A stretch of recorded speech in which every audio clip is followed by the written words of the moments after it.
加拿大众议院星期一通过了谴责中国对维吾尔族人种族灭绝的议案，在国内外引起反响。加拿大的维吾尔族穆斯林社区认为，议案获得通过是很好的一步，但还需要有所行动，例如追究和制裁那些实施破坏者的责任。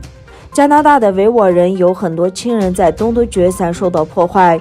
安大略省伦敦市的维吾尔族居民安尼瓦尔·阿波杜拉曼说，加拿大议会的决议会给中国政府一些压力，我想至少这是向前迈出的一步。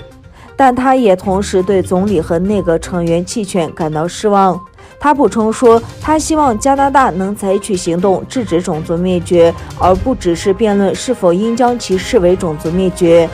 居住在安大略省的鲁基耶托尔都市也说，感觉得到了支持，但还需要做更多的事情。他说，种族灭绝正在进行中，我们很多人本来已经几乎失去了希望，因此这一信息使我们看到希望，感觉自己并不孤单。这个世界上仍然存在正义。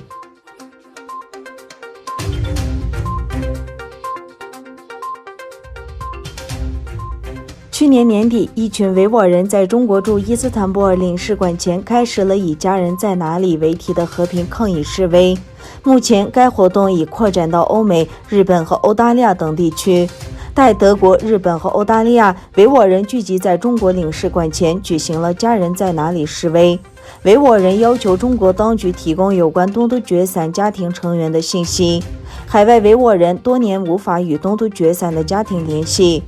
德国杜塞尔多夫市是积极响应该活动的城市之一。东突厥散人已经在中国驻杜塞尔多夫的总领事馆前抗议了4天。同时，2月26日在伊斯坦布尔的乌斯库达尔广场举行了大规模的示威和新闻发布会。土耳其青年还积极参加了东突厥散新一代运动组织的活动。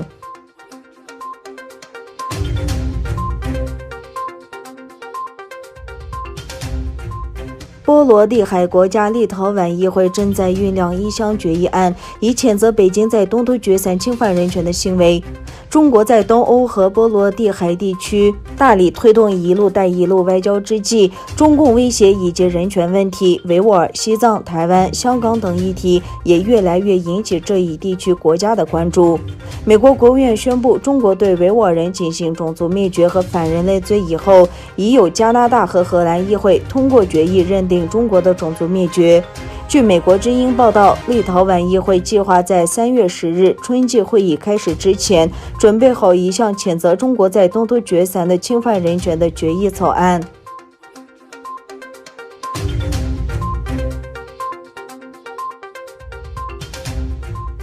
印度和中国同意建立两国外长热线电话，巩固边界撤军成果，尽快建立拉达克东部中英实际控制线的其余问题。中国外长王毅对印度外长苏杰胜说，两国前线部队脱离接触，大大缓和了那里的紧张局势，现在是保持对话的势头，建立信任，实现边界地区和平与平静的时候。印度外交部的声明说，双方现在应该迅速解决拉达克地区实控线沿线剩下的问题。声明还指出，所有摩擦点的脱离接触一旦完成，双方将关注更广泛的缓解部队的紧张局势，并共同努力恢复和平与平静。印度和中国上周日宣布，双方的部队将从喜马拉雅山西在拉达克的班公湖地区撤军。